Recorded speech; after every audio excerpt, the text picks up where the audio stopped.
For what? Palynology. इसको हम लोग क्या कहते हैं? पैलिनोलॉजी कहते हैं। एंड शेप के बेसिस पे हम अगर बोले, पॉलन ग्रेन जो होता है it is spherical in shape. Commonly generally ये क्या देखने को मिलता है? स्फेरिकल होता है। एंड साइज क्या हो गया ये आपका? 25 to 50 माइक्रोमीटर इन डायामीटर। ठीक है, इन diameter.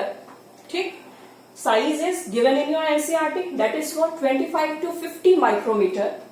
Shape is spherical and study of pollen grain is called what? Palynology. Now, what type of structures are present in the pollen grain? Number one is what? Exine. ठीक, तो spherical दिख रहा है। यहाँ outer most covering जो है, outer most structure जो है, that is called what? Exine. And the exine is made up of sporopollenin. This is made up of sporopollenin. Very important. Exine जो होता है sporopollenin का बना होता है। It is not uniform.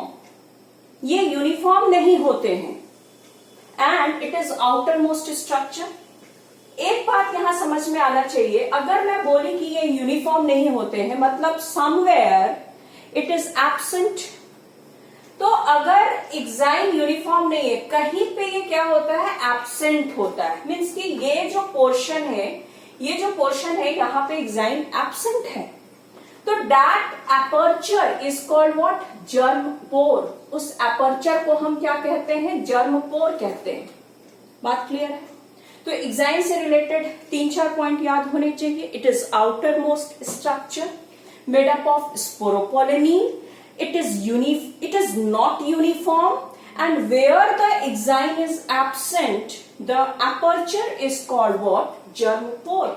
And what is the significance of germ pore? From this germ pore, pollen tube arises. ठीक है, बाद में पता चलेगा pollen tube कैसे arise हो रहा है, ये मैं बताऊंगी। pollen tube यहीं से बाहर की ओर निकलते हैं at the time of germination. Now, इतनी बात समझ में आएगी एक्साइन क्या है। Number 2 is what? intine. अच्छा, एक चीज और यहां मैं बताना चाहती हूँ, sporopollenin.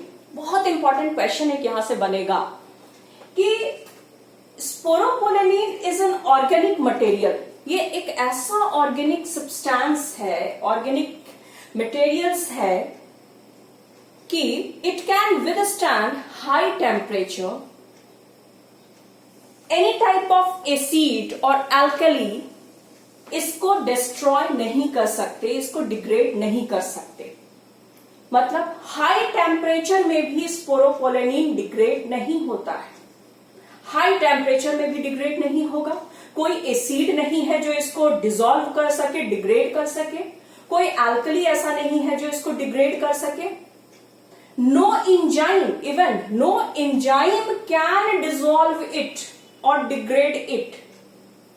That's why pollen grain are kept as a fossil. ये क्वेश्चन पूछा जाता है कि why pollen grains are kept as fossil? pollen grain को हम as a fossil के फॉर्म में कैसे रख सकते हैं?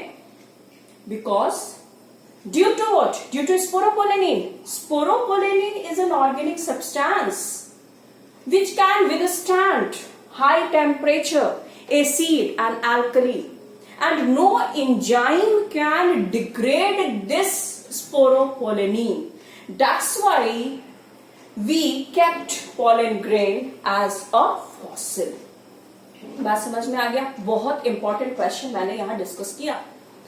फिर से मैं बताती हूं कि एक्साइन जो आउटर मोस्ट लेयर है स्पोरोपोलेनिन का बना होता है।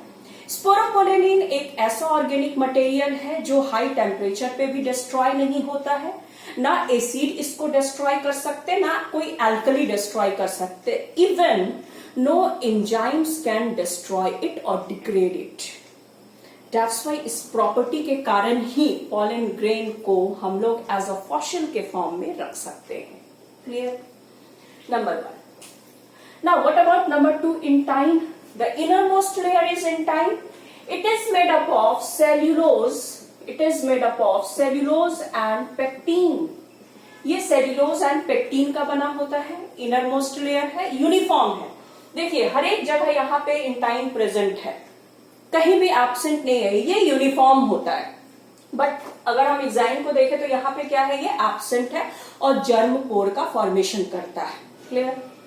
Now this centrally located structure is called what? Nucleus. इसको हम लोग क्या कहते हैं? सेंट्रली में अगर ये सेल है तो ऑब्वियसली इसमें न्यूक्लियस होगा। Centrally located structure is what? Nucleus. ये सेंट्रली लोकेटेड होते हैं and there is a cytoplasm is present, granular structure, cytoplasm is present. ये जो स्ट्रक्चर है number 4 that is cytoplasm is present which is surrounded by a plasma membrane, which is surrounded by a plasma membrane. Clear है? तो यहां हम लोग pollen grain का structure के बारे में पढ़े हैं। इसका स्ट्रक्चर जनरली स्फेरिकल होता है, शेप, साइज 25 to 50 माइक्रोमीटर होते हैं।